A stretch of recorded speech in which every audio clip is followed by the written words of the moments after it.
आमदार दौलत दरोडा यांचा समर्थक आणि बाल लैंगिक अत्याचार कायद्याखाली अटक झालेला पीए रोहिदास शेलार यांचा खासमखास उमेश घाटाळ याची रवानगी आता सेंट्रल जेलमध्ये झालेली आहे. आणि त्याचबरोबर त्याचा साथीदार ग्रामसेवक रमेश गांगुर्डे याला वाडा न्यायालयाने 3,500चा दंड ठोठावलेला आहे. हे दोन्ही घटना खळबळजनक आहेत. 14 तारखेला वाडा तालुक्यामध्ये एक अत्यंत दुर्दैवी घटना घडता घडता वाचली. एका 14 वर्षीय मुलीची भर रस्त्यामध्ये छेड काढली गेली.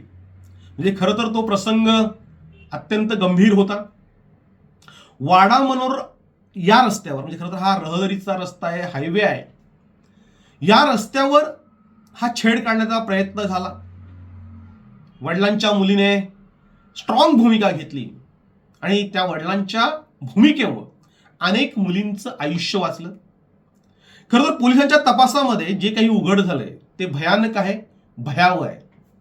मुलगी स्टॉपवर उभी असताना तिच्या भोवती 3 वेळा या उमेश घाटाळने रमेश गांगुर्डे याची गाडी घेऊन घिरट्या घातल्या होत्या. जे काही मोबाईल लोकेशन ट्रेस झालेलं आहे त्यावेळेस 3 वेळा तो त्या मुलीच्या भोवती, म्हणजे पुढे यायचा, मागे यायचा, पुन्हा गाडी वळवून आणायचा, हे सगळं आता ट्रेस झालेलं आहे.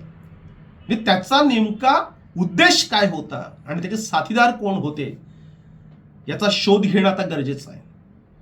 कारण तो रस्ता रहदारीचा नसता, हायवे नसता, भर रस्त्यावरती मुलगी उभी नसती, तर आणखीन काही वाईट प्रकार, म्हणजे जे गारगाव परली भागामध्ये जे घडतायत तसे प्रकार झाले असते का, अशी शंका घ्यायला भरपूर वाव आहे. पोलिसांना त्याचं गांभीर्य लक्षात आलं. त्यांनी त्यांची भूमिका चांगल्या प्रकारे वठवली. गुन्हा दाखल होताच अवघ्या तासाभरात आरोपीला जेरबंद करण्यात आलं आणि आता त्याला, म्हणजे 14 ऑक्टोबरला त्याला अरेस्ट केली होती. 2 दिवसाची पोलीस कोठडी देण्यात आली. त्याच्यानंतर तो MCR मध्ये गेला, त्याला न्यायालयीन कोठडी ठोठावण्यात आली आणि त्याला आता सेंट्रल जेलला पाठवले. कधी सुटेल काही माहीत नाहीये. मात्र त्याच्याबरोबर जे ग्रामसेवक आहेत ज्यांची गाडी वापरली ती गाडी आता पोलिसांनी जप्त केलेली आहे.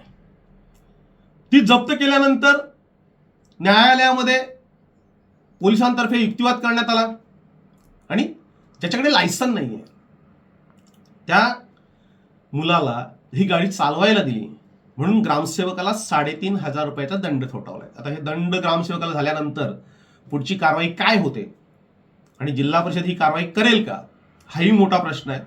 मात्र या ग्रामसेवकाकडे ही 4 व्हीलर आली कुठून, ह्या अशा गुन्ह्यांमध्ये त्यांनी आतापर्यंत किती वेळा ही गाडी वापरलेली आहे याचाही शोध घेणं गरजेचं आहे. खरं तर ही दुर्दैवी घटना कुणीही पाठीशी घालू शकत नव्हतं. गारगाव परली भागामध्ये अशा अनेक घटना घडल्या होत्या. आज उमेश घाटाळ याचं नाव जरी समोर येत असलं तरी ही जी चांडाळ चौकडी जे काही सगळं करायची, ही सगळी चांडाळ चौकडी आता समोर आली पाहिजे. कारण उमेश घाटाळच्यावर अनेक गुन्हे दाखल आहेत या अशाच पद्धतीचे. म्हणजे त्यावेळेस विनयभंगाचे गुन्हे जे दाखल झाले होते त्यावेळेस ही रोहिदास शेलार जो दौलत दरोडाचा पी आहे तो रात्रभर पोलीस स्टेशनला बसला होता. यावेळेस जेव्हा मुलीचे वडील पोलीस ठाण्यामध्ये गुन्हा नोंदवायला गेले त्यावेळेस पहिला फोन मुलीच्या वडिलांना हा रोहिदास शेलारांचा आला होता. ज्या मुलीच्या वडिलांनी मला सांगितलं ते सांगतोय की मला पहिला फोन त्यांचा आला आणि हे प्रकरण आपण मिटवून टाकू म्हणून सांगत होता. त्यानंतर ही घटना ज्यांच्या मतदारसंघामध्ये घडली ते योगेश गवा माजी सभापती यांना रोहिदास शेलारांनी तेवढ्या दरम्यान असंख्य फोन केले आणि हे प्रकरण मिटवून टाका म्हणून त्यांना सांगितलं. मात्र योगेश गवा यांनीही ते ऐकलेलं नाही. खरं तर योगेश गवा आणि रोहिदास शेलार किंवा रोहिदास शेलारने ज्या नंबरवरून योगेश गवांना फोन केलाय त्या मुलीच्या वडिलांना फोन केलेत त्याचा मागोवा पोलिसांनी घेतला पाहिजे. कारण हे फोन नेमके कशासाठी केले त्याचं रेकॉर्डिंग आहे. म्हणजे ते रेकॉर्डिंग काय आहे, का दबाव टाकत होता, या उमेश घाटाळचा आणि रोहिदास शेलारचा नेमका संबंध काय आहे. कारण अत्यंत वाईट घटना या परली आश्रमशाळेमध्ये घडलेल्या आहेत. मुलींच्या आत्महत्या झालेल्या आहेत, त्याची प्रकरणं पुढे आलेली आहेत आणि ती अशाच प्रकारे दडपली गेलेली आहेत. हे प्रकरण घडल्यानंतर त्या उमेश घाटाळला शिक्षा व्हावी म्हणून सगळ्यांनी प्रयत्न करायला पाहिजे होते. मात्र रोहिदास शेलार यांचे समर्थक तात्काळ पोलीस स्टेशनमध्ये पोहोचले आणि त्याला वाचवण्याचा प्रयत्न केला. म्हणजे रात्रभर तो पोलीस स्टेशनमध्ये ही सगळी मंडळी होती, जी कोणी होती त्यांची नावं आता समोर येत आहेत. हे तात्काळ ही लोक पोहोचली आणि हे प्रकरण मिटवण्याचा प्रयत्न केला. जे कोणी समर्थक आहेत त्यांना मी एवढंच सांगेन की एकदा पर्ली भागामध्ये जाऊन मुलींच्या आत्महत्या कशा झाल्यात, मुलींवर अत्याचार कसे झालेत हे एकदा बघा. आणि अशाच प्रकारचे अत्याचार जर तुमच्या घरच्या म्हणजे तुमच्या पत्नीवर, तुमच्या मुलीवर किंवा तुमच्या बहिणीवर झाले असते तर तुम्ही काय भूमिका घेतली असती याचा थोडासा विचार करा. जे काही लोक पैशांसाठी आणि पदांसाठी त्यांच्या घरची इज्जत ही दुसऱ्यांच्या घरात देतात, मात्र ते जे करतात ते तुम्हीही जर करायला लागले तर त्यांच्यात आणि तुमच्यामध्ये फरक काय? जे फक्त पदं मिळाली पाहिजे, राजकीय पदं, पैसा मिळाला पाहिजे, याच्यासाठी घरची इज्जत मातीमोल करू नका. एक किस्सा सांगतोय, म्हणजे अत्यंत दुर्दैवी घटना. म्हणजे मी या सगळ्या प्रकरणांच्या मागे का लागलो होतो, माझे एक मित्र आहेत शंकर मालक म्हणून, गारगाव पर्ली भागामधलेच आहेत. त्यांच्या 6 वर्षाच्या मुलीने आत्महत्या केली. आम्ही ते प्रकरण उचलून धरलं की 11 वर्षाची मुलगी 6वी मध्ये शिकणारी, आश्रमशाळेत, पर्ली आश्रमशाळेत शिकणारी, एवढी टोकाची भूमिका काय घेते. आणि त्याच्या आधी 4 ज्या आत्महत्या झाल्या त्या कशा झाल्या याचा शोध घेतला तेव्हा कळलं की हे लोक आश्रमशाळेतील मुलींना बोलवायचे. ही जी चांडाळ चौकडी होती हे अक्षरशः नंगानाच घालायचे. जे एका मुलीच्या बाबतीत असं घडलं होतं की त्या मुलीला म्हणजे अक्षरशः 11-12 वर्षाची मुलगी होती, तिला बोलावलं गेलं. नेहमीप्रमाणे ज्या मुलींच्या बाबतीत घडायचं, बायकांच्या बाबतीत जे घडायचं, महिलांच्या बाबतीत जे घडायचं तेच त्या मुलीच्या बाबतीत घडलं होतं. म्हणजे तिचे पूर्ण कपडे उतरवले गेले, तिच्यावर दारू ओतली गेली, सिगारेटचा धूर तिच्या अंगावर सोडला गेला, तिच्यावर लैंगिक अत्याचार केले. आणि त्याच्यानंतर ज्या घटना घडल्या त्या बाहेर येऊ नयेत म्हणून पदांचा, पैशांचा, राजकारणाचा आणि सगळ्याचा वापर करून ते प्रकरण मिटवलं गेलं. आम्ही ते प्रकरण खूप उचलून धरलं. माझी निवेदनं आहेत, एसपींची माझी भेट झालेली आहे, मंत्रालयापर्यंत दिलेलं आहे. मात्र ते प्रकरण मंत्रालयातून दडपलं गेलं, प्रकरण ते बाहेर आलं नाही. मात्र त्यानंतर एका मुलीने आत्महत्या केली, जी शंकर मालकची मुलगी होती. कारण तिला ही घटना माहीत होती. ती घटना कोणाला सांगू नये, कारण तिच्या मैत्रिणीच्या बाबतीमध्ये ही घटना घडली होती. तिने कोणाला सांगू नये म्हणून तिच्यावर दबाव आणला गेला आणि त्या दबावापोटी घाबरून तिने आत्महत्या केली. आणि त्याच्यामध्ये एका शिक्षकाचा बळी गेला. पर्ली शाळेचे मुख्याध्यापक जे आश्रमशाळेचे होते त्या आश्रमशाळेच्या मुख्याध्यापकाची बदली केली गेली. त्याच्यावर गुन्हा दाखल झाला, त्याला कोर्टात पाठवलं गेलं. आणि अक्षरशः त्या आश्रमशाळेच्या मुख्याध्यापकाची या सगळ्या प्रकरणात, या घाणेरड्या प्रकरणात काही चूक नसताना कदाचित हा दरवाजाच्या बाहेर उभा असेल किंवा यांनी ती मुलगी नेऊन दिली असेल हा प्रश्न वेगळा, पण त्या प्रकरणामध्ये त्या आश्रमशाळेच्या मुख्याध्यापकाचा बळी गेला, त्यावर आता गुन्हा दाखल आहे, कोर्टामध्ये फेऱ्या मारतोय. त्याची बदली करून त्याच्यावर ते खापर फोडलं गेलं. आताची परिस्थिती तशीच आहे. याच्यामध्ये उमेश घाटाला लटकला गेला. आता त्याला ही मुलगी कोणी आणायला सांगितली होती, त्यांनी एवढी टोकाची भूमिका, म्हणजे तो वरसाळ्यामध्ये राहतोय, वरसाळ्यामधून कंचाड भागात जायचं आहे आणि तिथून हे प्रकार करायचे आहेत, तेव्हा त्याच्या पाठीशी कोणीतरी असणार किंवा आहेतच, म्हणून त्यांनी ही डेअरिंग केली. आत्ता मात्र तो एकटा लटकलाय आणि बाकी सगळे सुटलेत. जे प्रत्येक वेळेस असं होते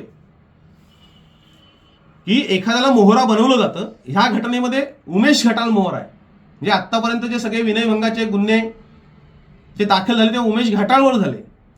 आता त्याच्या मागचे सूत्रधार कोण होते हे कधीही समोर आलेलं नाही. चर्चा आहेत, लोकांना माहिती आहे, फोन कोणाला जात आहेत, कोण मिटवण्याचा प्रयत्न करतायत. आता उमेश घाटाल जर सुटला नाही लवकर तर उमेश घाटाल हे सगळ्यांची नावं घेणार आहे. त्यांनी सांगितलंय की मला सोडवा, मी जर सुटलो नाही तर मी तुमची सगळ्यांची नावं घेईन. प्रत्यक्षात वस्तुस्थिती अशी आहे, वाडा न्यायालयामध्ये मुलीचं स्टेटमेंट नोंदवलं गेलंय, एकदम फिट केस झालेलं आहे. उमेश घाटाल सुटत नाहीये, कदाचित तो जामिनावर सुटेल, पण त्याला शिक्षाही ठरलेली आहे. ग्रामसेवकाला आता फक्त दंड झालाय. ग्रामसेवकाची चौकशी झाली तर सगळा जो काही नंगानाच आहे, जे काही वासनाकांडचे प्रकार घडले ते सगळे उघडकीस येतील. खरं तर ग्रामपंचायती लुटून त्या ग्रामपंचायतींच्या माध्यमातून अय्याशी करायची त्या पैशांवर, म्हणजे आदिवासी बांधवांच्या पैशावर यांची अय्याशी चालली होती. जे रमेश गांगुर्डेंना खास वरसाळा ग्रामपंचायत ताब्यात घेतल्यानंतर आणि उमेश घाटाला उपसरपंच बसवल्यानंतर मागून घेण्यात आलं. त्याला ओगदासारखी ग्रामपंचायत दिली. आमचा विरोध होता की रमेश गांगुर्डेंना या ग्रामपंचायती देऊ नका, कारण त्यांनी परली ग्रामपंचायत ही लुटलेली आहे, भ्रष्टाचार झालेला आहे, उघड झालेला आहे. मात्र वाड्याचे जे व्हिडिओ आहेत त्यांनी ते ऐकलं नाहीये. खताळनी त्यांना खास आमदाराच्या दबावाखाली रमेश गांगुर्डेंना वरसाळे आणि ओगदासारख्या ग्रामपंचायती दिल्या ज्या 100% आदिवासी आहेत. आणि तिथे एक एक प्रकरणं जी बाहेर येत आहेत, जे आता कालच एक उघडकीस आलंय, हे सगळं प्रकरण बाहेर आल्यानंतर चारणवाडी खडकपाडा इथे एक दुरुस्ती केली, 50,000 रुपये काढले गेले आणि त्या 50,000 रुपयावर ही पार्टी होणार होती आणि त्याच्यासाठी यांना मुलगी पाहिजे होती. त्याच्या आधी उपसरपंच आणि ग्रामसेवक या दोघांच्या माध्यमातून वैयक्तिक शौचालयांचे पैसे काढले गेले. जी जुनी शौचालय ज्याच्या आधी पैसे काढलेले आहेत त्याचे फोटो दाखवले गेले. या ग्रामसेवकांनी आणि उपसरपंचांनी वडिलांनी बांधलेल्या शौचालयांचे त्यांनी वडिलांनी पैसे घेऊन झाले, आता मुलालाही काढून दिले आणि त्याच्यातून ते पैसे घेऊन हे अय्याशी करत होते. अशी अनेक प्रकरणं वरसाला ग्रामपंचायतीची उघड होत आहेत. म्हणजे आदिवासी बांधवांचे पैसे खाऊन, म्हणजे याच्या आधी रोहिदास शेलारांचा मोठा भ्रष्टाचार बाहेर आलाय की एका रस्त्याची 4-4 वेळा बिलं काढले पण रस्ते काही केले नाहीत आणि त्या पैशांवर, आदिवासी बांधवांच्या पैशांवर ही अय्याशी केली. म्हणजे हे प्रकरण भयानक आहे, भयावह आहे. म्हणजे कॅमेऱ्यासमोर सांगू शकत नाही अशी परिस्थिती आहे. या प्रकरणामध्ये मोठी मोठी धेंड आहेत आणि त्याच्यामुळं मंत्रालयातून थेट फोन येतात आणि प्रकरण मिटवण्याचा प्रयत्न होतो. मी खास करून वाडा पोलिसांचं अभिनंदन करेन का एवढे फोन आल्यानंतर, एवढा दबाव आल्यानंतर वाडा पोलिसांनी कोणालाही जुमानलं नाही, गुन्हा दाखल केला आणि आरोपीला तात्काळ अटक केली आणि म्हणून हे प्रकरण उघडकीस झाले. सध्या फक्त उमेश घाटाळ आणि ग्रामसेवक रमेश गांगुर्डे हे लटकलेत. रमेश गांगुर्डेंना वाचवण्याचा आटोकाट प्रयत्न सुरू आहे. न्यायालयाने जुमानलं नाही म्हणून 3,500 त्याला दंड झालेला आहे. उमेश घाटाळला शिक्षा ठरलेली आहे. मात्र उमेश घाटाळ याला एकट्याला शिक्षा होता कामा नये, की याच्या आधी ज्या घटना घडलेल्या आहेत त्या सगळ्या घटनांचा साक्षीदार हा उमेश घाटाळ आहे. जे अक्षरशः 7-8 महिन्यापूर्वी त्याचं लग्न झालंय. मी त्याला हे उद्योग करायची काही गरज नव्हती. मात्र जो काही पैसा मिळतोय, जो काही भ्रष्टाचार होतोय, तो भ्रष्टाचार उघड यावा किंवा हे असे प्रकार थांबावे हे नियतीच्या मनात असावं आणि म्हणून ही घटना घडली आणि मुलीच्या बापाने कोणाच्याही दबावाला भीक घातली नाही. ते खरं तर ज्या मुलीच्या बाबतीत घडलं ती कुणबी समाजाची आहे. ज्या मुलांनी हा करण्याचा प्रयत्न केला तो आदिवासी समाजाचा आहे आणि त्याला सोडवण्यासाठी जी मंडळी गेली ती सगळी बिगर आदिवासी होती, ती कुणबी समाजाची होती. त्याला जे समर्थक म्हणून गेले होते ना रोहिदास शेलारचे, त्यांना लाजा वाटल्या पाहिजेत. जे अशी कृत्य करणाऱ्यांना तुम्ही पाठीशी घालताय. असंघाशी संघ केल्याने काय होतं ह्याची शिक्षा तर उमेश घाटाळ भोगतोय, आधीचा तो मुख्याध्यापक परलीचा भोगतोय. एक दिवस तुम्हालाही भोगावं लागेल, कारण दुसऱ्यांच्या मुलीबाळी या काही रस्त्यावर पडलेल्या नाही आहेत. आता आदिवासी समाज हा सुशिक्षित झालाय. याच्या आधीच चालायचं ते पूर्णतः बंद झालंय. जे एका मुलीला त्याच्यासाठी आत्महत्या करावी लागली, त्याच्या आधी 4 मुलींनी आत्महत्या केल्या होत्या.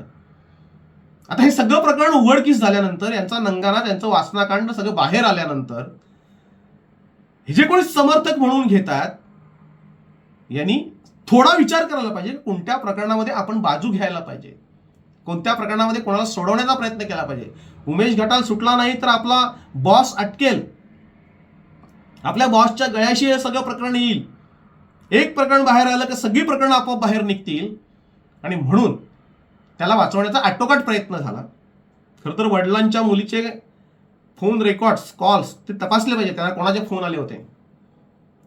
योगेश गवा यांचंही कौतुक आहे, त्यांनी कोणाला जुमानलं नाही, मानलं नाही, कारण त्या ज्या मुलीच्या बाबतीत घडलं. योगेश गवा ही आदिवासी आहेत, त्यांनी खरं तर त्या आदिवासी माणसाची बाजू घ्यायला पाहिजे होती, पण त्यांनी नाही. तो माझ्या मतदारसंघातला आहे, त्याच्या मुलीवर अन्याय झालेला आहे आणि म्हणून योगेश गवा पाठीशी उभे राहिले. योगेश गव्हाला किती मेसेज आलेत, किती फोन आलेत, त्याची सगळी चर्चा पूर्ण तालुक्यावर आहे. त्या पोलीस स्टेशनला रात्रभर कोण होतं, कोण दबाव आणत होते, जे कोणी होते त्यांनी थोडी तरी शरम बाळगायला पाहिजे की तुमच्या मुलीच्या, बहिणीच्या किंवा बायकोच्या बाबतीमध्ये जर असं काही झालं.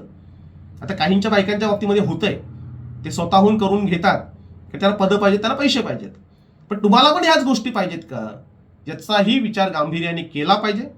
आज उमेश घाटाळ लटकलेला आहे, त्याला शिक्षा ठरलेली आहे. म्हणजे ज्या दिवशी या केसचा फैसला लागेल त्या दिवशी बाल लैंगिक अत्याचार कायद्याखाली त्याला ही शिक्षा होईल.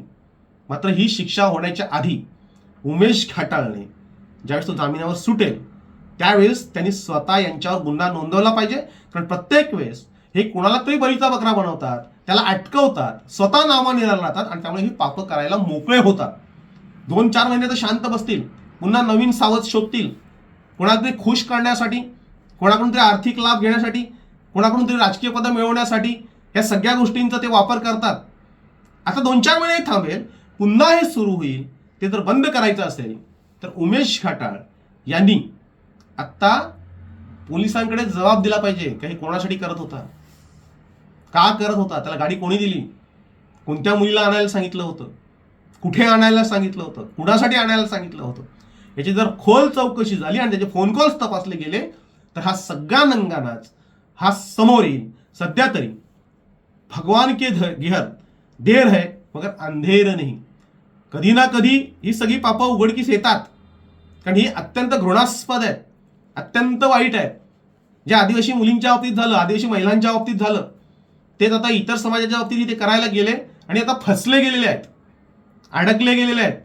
नियती कठोर असते, ती प्रत्येकाला न्याय ही त्याच्या पदरात टाकत असते. यांच्याही पदात तो न्याय टाकलेला आहे. काही दिवस हे सगळं बंद होईल आणि हे पुन्हा सुरू व्हायच्या आत याचा कायम बंदोबस्त झाला पाहिजे. यासाठी पोलिसांसह स्वतः आता आरोपी उमेश घाटाळ यांनी प्रायचित्त घेतलं पाहिजे, त्यांनी सांगितलं पाहिजे आणि या सगळ्या वासनाकांडाला आता वाचा फुटली पाहिजे अशी आमची मागणी.